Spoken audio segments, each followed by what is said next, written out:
Once upon a goddamn time, in a kingdom that smelled fatally of broken dreams and cheap wine, there lived a girl named Cinderella, though everyone just called her Cinder because fuck fairy tale names. Cinder's stepmother was a miserable hag with a heart as cold as a tax audit, and her stepsisters were hotter than a burning dumpster, but twice as dumb. One day, news spread, Prince Charming, who had the personality of wet cardboard, was throwing a ball to find a wife. Because nothing says true love like a random beauty contest. The stepsisters lost their shit, shrieking like banshees on meth. Cinder, on the other hand, gave about as many fucks as a cat in a rainstorm until the fairy godmother showed up. "Listen, kid," said fairy godmother. "You want out of this shithole?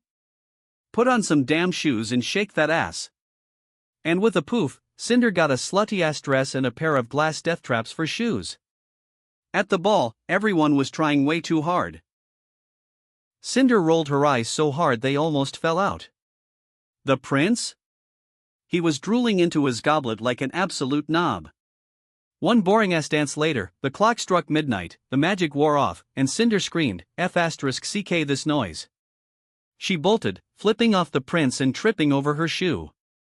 The next day, the prince, somehow confusing Cinder with every girl in town, went door to door like a Jehovah's Witness with a fetish. When he got to Cinder's dump, she sighed, shoved her grimy foot into the slipper, and said, "Yeah, it's me, genius. Can we skip the happily ever after bullshit?" And so, Cinder married the prince.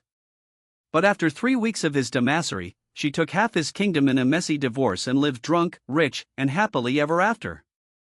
The end, you filthy animals.